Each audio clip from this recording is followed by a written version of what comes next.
आज हम लोग चैप्टर 7 के अंतर्गत 7 के अंतर्गत पढ़ेंगे प्रतिलोम विचरण के बारे में। अभी प्रत्यक्ष विचरण के बारे में हम लोग अध्ययन किए हैं। अब इसमें देखिए, इस वीडियो में एक उदाहरण देखिए। व्यायाम के लिए विद्यार्थियों की कतार बनाई गई। प्रत्येक कतार में विद्यार्थियों की संख्या तथा कतारों की संख्या निम्न प्रकार से है। कतार में छात्रों की संख्या, कतार की संख्या 40, 6, 10, 24, 24, 6, 12, 28, 30। इन सब का गुणा करेंगे तो 240 आएगा। तो उपर्युक्त सारणी के आधार पर ऐसा दिखता है कि प्रत्येक जोड़ी में कतार में विद्यार्थियों की संख्या तथा कुल कतारों की संख्या का गुणनफल 240 है, अर्थात यह गुणनफल स्थिर है। प्रत्येक कतार के विद्यार्थियों की संख्या और कतारों की संख्या में प्रतिलोम विचरण है। जब दो संख्याओं में से एक संख्या बढ़ी तो दूसरी संख्या उसी अनुपात में कम होती हो, तब वे दोनों संख्याएं प्रतिलोम विचरण में होती हैं। उदाहरणार्थ, एक संख्या दुगनी हो गई तो दूसरी संख्या आधी हो जाती है। अब विचरण परिचय 2 के अंतर्गत हम लोग इसका अध्ययन कर रहे हैं। अब देखिए, प्रतिलोम विचरण, इनवर्स वेरिएशन।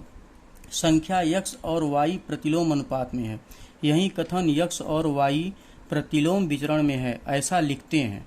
x और y प्रतिलोम विचरण में हो तो x गुणे y स्थिर पद होता है, उसे k मानकर उदाहरण हल करना आसान होता है, कांस्टेंट मानकर।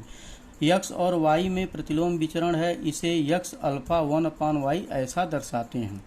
तो x अल्फा 1/y अर्थात x बराबर ky या x गुणे y, x ऐसे तिर्यक गुणा करेंगे, x गुणे y बराबर k।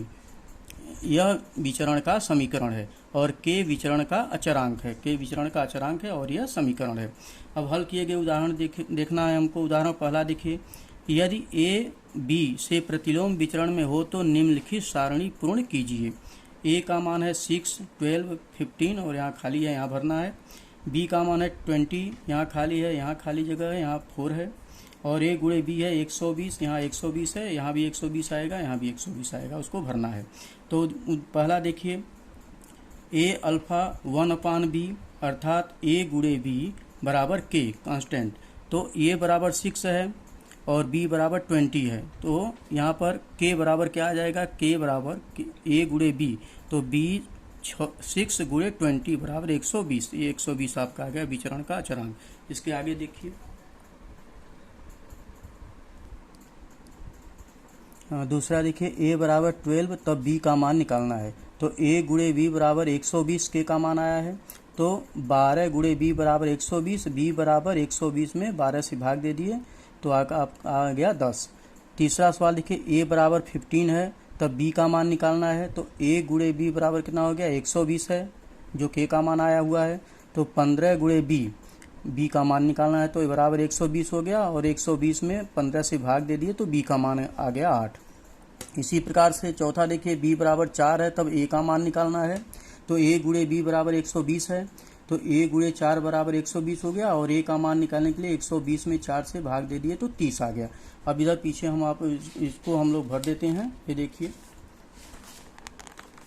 यहाँ पर ये b बराबर कितना आया है आपका, पहले का देखिए यहाँ पर 10 आया है, 10 आया है, तो यहाँ पर 10 भर दीजिए। 12 दहा में 120 हो गया। यहाँ पर देखिए क्या आया है, b बराबर 8 आया है, तो यहाँ पर 8 भर दीजिए। 15 अट्ठा 120 यहाँ पर आ गया।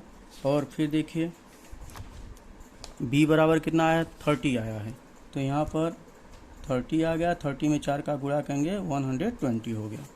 इसके बाद देखिए दूसरा उदाहरण देखिए, f alpha 1/d square, d बराबर 5 तब f बराबर 18। इसको हल करना है। तो पहला है d बराबर 10 हो तो f का मान ज्ञात कीजिए। दूसरा सवाल है f बराबर 50 हो तो d का मान ज्ञात कीजिए। तो पहला देखिए, f alpha 1/d square that is, इसलिए f गुणे d स्क्वायर बराबर k हो गया। d बराबर 5, यहाँ d बराबर 5 है, तब f बराबर 18। इस आधार पर k ज्ञात कीजिए। तो 18 गुणे d का वर्ग, तो 5 का वर्ग हो गया। d बराबर, यहाँ पर d बराबर क्या है, 5 है, 5 का वर्ग हुआ बराबर k। तो इसलिए k बराबर 18 गुणे 25, 18 में 5 पचे 25 हो गया, 5 का वर्ग 25 होता है, तो इसमें गुणा कर देंगे तो आएगा ये 450। ये क्या आ गया, विचरण का स्थिरांक आ गया, k आ गया, ये k का मान आ गया। तो पहला सवाल अब हल करना है, d बराबर 10 हो तो f बराबर कितना होगा, तो f गुणे d, ये यहाँ पर देखिए f गुणे d बराबर 450, k का मान आ गया, k का मान कितना है 450। तो f गुणे d बराबर 450, इसलिए f गुणे 10 का वर्ग, d बराबर कितना है 10 है, तो 10 का वर्ग बराबर 450, तो f गुणिते 10 दाम में 100 होगा, 100 बराबर 450, तो f बराबर यहाँ पर 450 में 100 से भाग दे देंगे, तो ये 0 0 कट जाओ, 45/10, तो इसमें भाग देंगे तो 4.5 आ जाएगा। दूसरा देखिए, f बराबर 50 है तो d बराबर कितना होगा, अब f का मान दिया है तो d का निकालना, तो f गुणे d स्क्वायर बराबर 450, ये कांस्टेंट ये आया है k बराबर 450, तो 50, ये d बराबर कितना, f बराबर कितना है 50, तो 50 गुणे d बराबर 450, तो d स्क्वायर बराबर कितना हो गया 450 में 50 से भाग दे दिए, तो ये कट गया 5 9 45, 9 आ गया, तो ये आपका डी स्क्वायर बराबर 9, तो d बराबर 9 का वर्ग करेंगे, 3 का वर्ग 9 होता है, तो ये 3 आ गया, तो d बराबर क्या आ गया, बराबर -3 है, 3 होगा, d बराबर 3, d बराबर 3 या d बराबर -3 भी हो सकता है। तो इस तरह से आपका ये परिचय, विचरण का परिचय क्रमांक 2, परिचय नंबर 2 समाप्त हो गया। थैंक यू बच्चों।